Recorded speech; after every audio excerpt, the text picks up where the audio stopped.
காலையில இருந்து அத்தை தொல்லை தாங்க முடியல. அதான் கொஞ்ச நேரம் தனியா இருக்கலாம்னு போய் சொன்னேன். ஏய் எதுக்குடி இப்படி பண்ண? சரி போ, உங்க அம்மா கூட இரு. ஏய் சரி சரி சரி சரி சரி டென்ஷன் ஆகாத. ஏன் டாரன், இந்த பொண்ணுங்களுக்குலாம் பிரெக்னன்சி அவ்வளோ இம்பார்ட்டனா? ஆமா, அதான் நேச்சர். அது ஏன் பிரெக்னென்ட் ஆகாத பொண்ணுங்களை இந்த சொசைட்டி தள்ளி வச்சு பாக்குது? அது இந்த சொசைட்டியோட நேச்சர். ஒரு பொண்ணா பிறந்தாலே இந்த டைம்ல இப்படிதான் இருக்கணும்னு காலகாலமா சொல்லி வச்சுட்டாங்க. பட் இப்போ அதெல்லாம் கொஞ்சம் கொஞ்சமா மாறிடுச்சுல. எங்க மாறிச்சு? அப்படியே தான் இருக்கு. நான் அபார்ஷன் ஆன டைம்ல என் ஃப்ரெண்டு வளகாப்புக்கு என்னை பொட்டு வைக்க விடல தெரியுமா? அப்பதான் யோசிச்சேன், ஒரு பைக்குக்கு லைசன்ஸ் இருக்கா மாதிரி பொண்ணுங்களுக்கும் ஐ எம் பிரெக்னன்ட்னு ஒரு லைசன்ஸ் இருக்கணும்னு.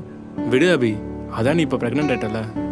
ஆனா என்ன மாதிரி அபார்ஷன் ஆன பொண்ணுங்க, இன்னும் கல்யாணம் ஆகி பிரெக்னென்ட் ஆகாத பொண்ணுங்க லைஃப்லாம் நினைச்சு பார்த்தா ரொம்ப கஷ்டமா இருக்கு. அவங்களோட இன்னெபிலிட்டியை குத்தி காமிச்சு குறை சொல்லி அவங்களுக்கு ஒரு பயத்தை, மென்டல் ஹெல்னஸை கொண்டு வராங்க. ஈவன் எனக்கும் இப்போ ரொம்ப பயமா இருக்கு டாரன். எப்படியாச்சும் நம்ம குழந்தைய இந்த பூமிக்கு கொண்டு வந்துடணும்னு. அபி, அந்த பொண்ணுங்களுக்கு அந்தந்த நேரத்தில் அவங்க ஹஸ்பண்ட் கூட இருந்தாலே போதும். அவங்க பக்கத்திலே இருந்து உனக்கு நான் இருக்கேன், என்ன ஆனாலும் நான் பார்த்துக்கிறேன் அப்படின்னு ஒரு ஹோப் தரணும். உனக்கும் உன் வயிற்றுல இருக்க நம்ம குழந்தைக்கும் நான் இருக்கேன், பயப்படாத. அபி, நம்ம அப்பா அம்மான்னு கூப்பிடுறோம், ஆனா அப்பா அம்மா நம்ம குழந்தை நம்மளை கூப்பிட்டா எவ்வளோ ஹாப்பியா இருக்கும். அந்த ஒரு ஃபீல் கிடைச்சிட்டா போதும், இந்த உலகமே எனக்கு கிடைச்சிட்டா மாதிரி. வெயிட் பண்ணு, இது 3 மாசம் தான், இன்னும் 7 மாசம் இருக்கு. வெயிட் பண்றேன், பொறுமையா அழகா பிறந்து வரட்டும். ஆனா என் குழந்தை ஃபர்ஸ்ட் அம்மா தான் சொல்லும். அது எப்படி நான் விடுவேன்? அவளை முன்னாடியே ப்ரிப்பேர் பண்ண வச்சு அப்பான்னு சொல்ல வச்சிட மாட்டேன். பாப்போம், அம்மா தான். அப்பா தான். அம்மா? அப்பான்றா?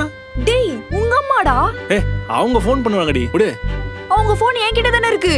எது? அம்மா! ஐயோ, டேய் இருடா, நானும் வரேன். நீ பொறுமையா நடந்து வாடி. டேய், அந்த பக்கம் இல்ல, இந்த பக்கம். அந்த பக்கமா? போ. பாத்து போ.